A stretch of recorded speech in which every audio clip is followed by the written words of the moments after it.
Hello friends, ఈరోజు మనం దహి వడ ఎలా ప్రిపేర్ చేయాలో చూద్దాం. ముందుగా మినప్పప్పు తీసుకొని 2 గంటలు నానబెట్టేసేయండి. నానబెట్టేసాక వాటర్ లేకుండా మిక్సీ జార్లో వేసేసుకోండి.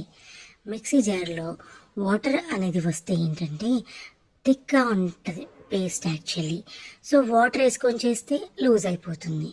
సో దానివల్ల వడ వేయడం చాలా ఇబ్బందిగా ఉంటుంది. అందుకే వాటర్ లేకుండా వేసేసుకోండి. అండ్ నెక్స్ట్ వచ్చేసి మిక్సీ పట్టేటప్పుడు మీకేమన్నా ఇలా ఇబ్బంది అవుతుంది అనిపిస్తుంటే మిక్సీ చేసేటప్పుడు అప్పుడు కొన్ని వాటర్ వేసి అప్పుడు మిక్సీ చేసుకుంటే మీకు సరిపోతుంది. అంటే ఆ థిక్నెస్ అనేది మీకు తెలిసిపోతుంది పట్టేటప్పుడు. సో మిక్సీ చేశాక ఈ పేస్ట్ థిక్నెస్ అనేది ఇలా ఉంటుంది చూడండి. సో దీని ప్రాసెస్ ఇలా అన్నమాట. ఈ థిక్ అనేది సరిపోతుంది మనకి.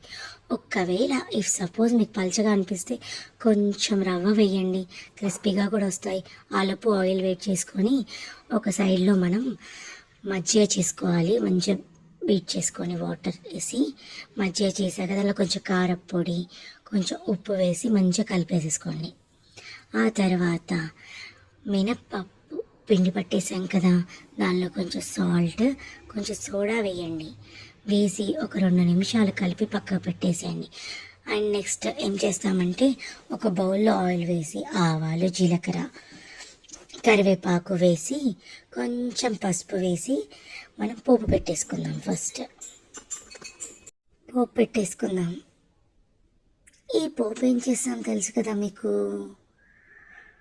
మనం ఈ పోపుని మజ్జిగ చేసాం కదా ఆల్రెడీ, కారపొడి ఉప్పేసి దానిలో మిక్సీ చేసుకుంటే సరిపోతుంది. సో దీని ఫ్లేవర్ అనేది మజ్జిగకి పట్టేస్తుంది. దహి వడ కదా, అస్సలు ఇలా చేస్తే ఎంత బాగుంటుందంటే. అండ్ ఇప్పుడు మనం నెక్స్ట్ ప్రాసెస్, ఆయిల్ హీట్ అయ్యింది ఆల్రెడీ. సో మనం వాటర్ టచ్ చేసి అప్పుడు పిండిని తీసుకొని చేస్తేనే వడ అనేది పర్ఫెక్ట్ వస్తుంది. లేదంటే చేతికి అతుక్కుంటుంది వడ చేసేటప్పుడు. ఇలా చిన్నగా ఆయిల్ చేసేసుకొని చేయాలి.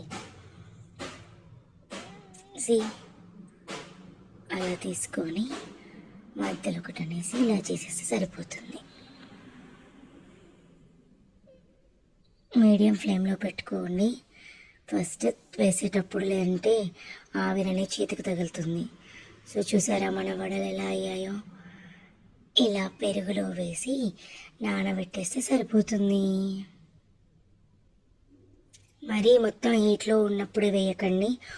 ఒక 2 మినిట్స్ అట్లా తీసి బయట పెట్టాక కొంచెం చల్లారగానే దానిలో వేసుకోండి. నెక్స్ట్